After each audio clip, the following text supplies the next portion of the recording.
All right, let's dive right into this explainer. Today, we're exploring something absolutely fascinating. We're looking at how ancient cognitive psychology actually provides a super profound foundational framework for building world peace. And honestly, this is more relevant now than ever in our rapidly accelerating AI era. Now, you might be wondering, what on earth does ancient philosophy have to do with modern tech and global stability? Well, it turns out before we can even begin to manage artificial intelligence or external conflicts, we have to master the most fundamental technology of the whole shebang, our own human perception. We kick things off with a pretty powerful invocation from an ancient text known as the Mūlapariyāya Sutta. Translated, this literally means the discourse on the root of all things. In this text, the Buddha isn't just throwing around broad, lofty philosophy. He's actually breaking down human perception into an exact, step-by-step science. He tells his listeners to listen and pay close attention, because what he's about to lay out is a complete, ground-up deconstruction of reality itself, and exactly how our minds process it. So here is our roadmap for today. We're going to start with the root of all things, and then we'll climb this incredible ladder of awakening through 3 distinct stages: the ordinary mind, the trainee, and the liberated mind, before we finally arrive at the ultimate apex, the ultimate source. Okay, let's jump straight into section 1, the root of all things. We need to establish exactly what these objects of perception really are.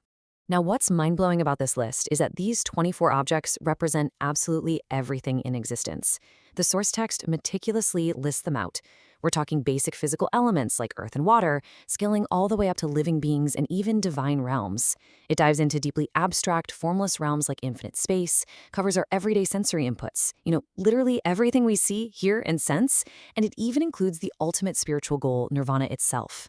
The absolutely crucial takeaway here, this framework applies to every single physical and mental input we could ever possibly experience. There is literally no aspect of reality left off this list. And this brilliantly sets up our evolutionary ladder. You see, the text doesn't just list those 24 objects and call it a day. Instead, it systematically runs those exact same 24 inputs through 4 totally distinct types of consciousness. It's kind of like taking the exact same raw data and running it through 4 completely different computer operating systems just to see what the output is going to be. Which brings us to section 2, the ordinary mind. This is our baseline system. The text refers to this baseline state as the Puthujjana. Basically, this defines the everyday, untrained mind. It's the uninstructed, ordinary person who hasn't really been exposed to or trained in these deeper psychological truths. Think of this as the factory default setting for humans. When a mind in this state encounters the world, it is reacting completely 100% on autopilot. And this leads us straight into a massive psychological trap. When the ordinary mind encounters any of those 24 objects, let's say a physical element or maybe just a concept, it perceives it, instantly slaps a label on it, claims total ownership of it by thinking, yep, this is mine, and then delights in it. But why does it do this? Well, the text explicitly points out it's because this person does not fully understand. They lack that fundamental comprehension of reality. So the default knee-jerk reaction is just attachment and ownership. Moving right along to section 3, the trainee. This is where we start actively rewriting the mind. Here we meet the Sekha, or the learner.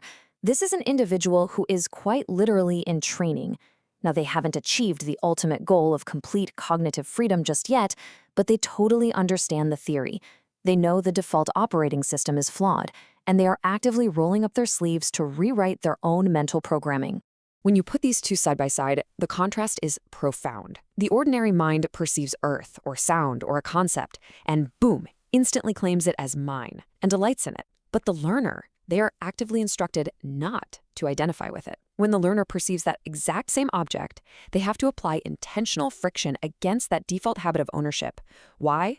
Because, as the text notes, the learner knows they should fully understand. They are consciously applying effort to see things exactly as they are, without letting the ego hijack the experience. Next up is section 4, the liberated mind.